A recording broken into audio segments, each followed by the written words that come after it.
اعطنا رخصتك. رخصتي موجودة طال عمرك، ولكن أبي ألتمس منك العذر والسموحة الله يحييك. اعطنا رخصتك لو تسمحت. سم.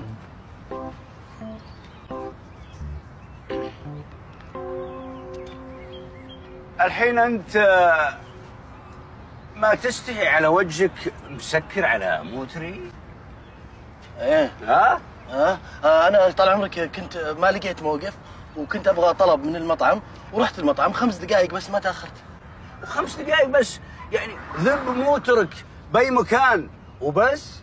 ما عندك شيء اسمه مصالح الناس؟ تعطون رجال الأمن عن أداء مهامهم؟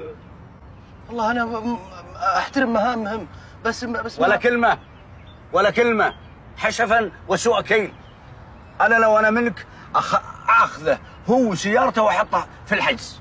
تستاهل تحطوني في الحجز؟ أنا ما سويت شيء، ترى وقفت غلط. والله وقفت غلط. أنت وين تشتغل أنت؟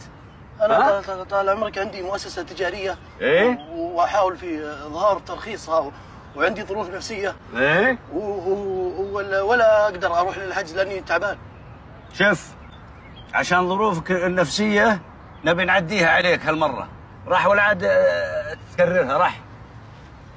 فعلا حشفا وسوء كيل، ذولا ماني عارف شلون، يعني همجية سميها همجية. والله كان يستاهل مخالفه. معقول. مشكورين يا الو، معالي الفريق، انا اسف تاخرت عليك. الله يطول عمرك. لا بس واحد يعني سكر على سيارتي.